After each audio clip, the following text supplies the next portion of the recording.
Hello students, welcome to Think Naukri. और आज के वीडियो में हम बात करेंगे प्रेजेंट परफेक्ट टेंस की।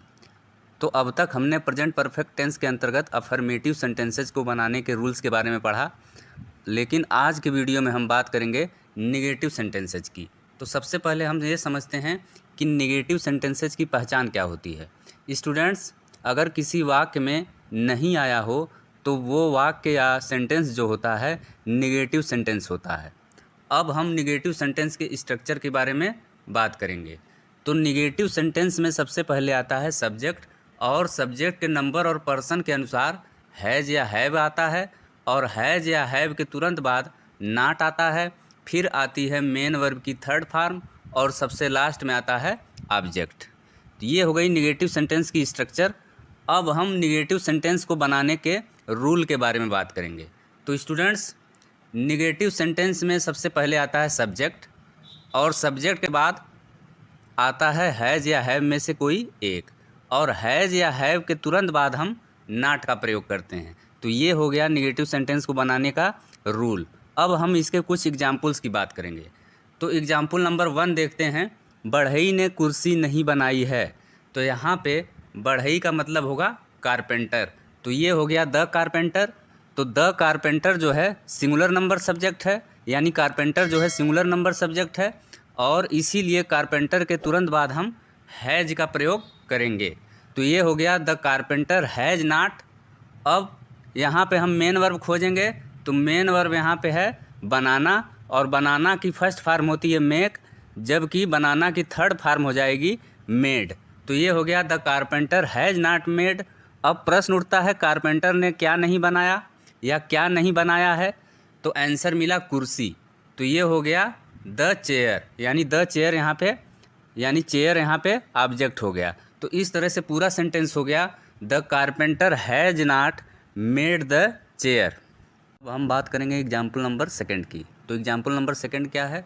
उसने गाना नहीं गाया है। तो यहाँ पे उसने का अर्थ होगा वह। तो वह का प्रयोग हम ही के रूप में भी कर सकते हैं और सी के रूप में भी कर सकते हैं। तो यहाँ पे हमने वह का प्रयोग सी के रूप में किया है, और सी जो है third person singular number subject है, तो इसके साथ हैज़ का प्रयोग होगा। तो ये हो गया सी हैज़ नॉट। अब यहाँ पे हम मेन वर्ब खोजेंगे। तो मेन वर्ब यहाँ पे है गाना गाना। तो गाना का इंग्लिश होता है सिंग। सिंग जो है फर्स्ट फॉर्म है, तो सिंग का थर्ड फॉर्म हो जाएगा संग। तो ये हो गया सी हैज़ नॉट संग। अब प्रश्न उठता है क्या नहीं गाया, तो आंसर मिला गाना।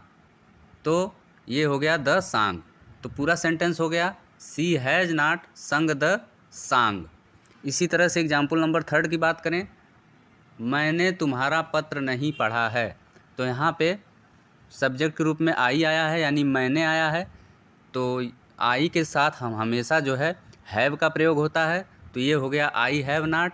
अब इस सेंटेंस में हम मेन वर्ब खोजेंगे। तो मेन वर्ब यहाँ पे पढ़ना है। तो पढ़ना का फर्स्ट फॉर्म होता है रीड, जबकि थर्ड फॉर्म होता है रेड। तो ये हो गया आई हैव नॉट रेड।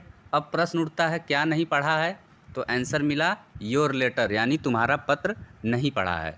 तो इस तरह से पूरा सेंटेंस हो गया I have not read your letter. अब हम बात करेंगे एग्जाम्पल नंबर 4 की। हमने ऐसा जानवर नहीं देखा है। तो यहाँ पे सब्जेक्ट के रूप में हमने यानी कि वी आया है, और वी के साथ भी हमेशा हैव का प्रयोग होता है। तो ये हो गया वी हैव नॉट। अब इस सेंटेंस में हम मेन वर्ब खोजेंगे। तो मेन वर्ब यहाँ पे देखना है। देखना का फर्स्ट फॉर्म होता है सी, जबकि थर्ड फॉर्म होता है सीन। तो ये हो गया वी हैव नॉट सीन। अब प्रश्न उठता है क्या नहीं देखा, तो आंसर मिला ऐसा जानवर। तो ऐसा जानवर की इंग्लिश होती है सच एन एनिमल। तो इस तरह से पूरा सेंटेंस हो गया we have not seen such an animal. अब हम बात करेंगे एग्जाम्पल नंबर 5 की। उन्होंने घोड़ा नहीं बेचा है। तो यहाँ पे सब्जेक्ट के रूप में उन्होंने आया है, यानी कि दे आया है। तो दे के साथ भी हमेशा हैव का प्रयोग होता है। तो ये हो गया दे हैव नॉट। अब यहाँ पे हम मेन वर्ब खोजेंगे। तो मेन वर्ब यहाँ पे बेचना है।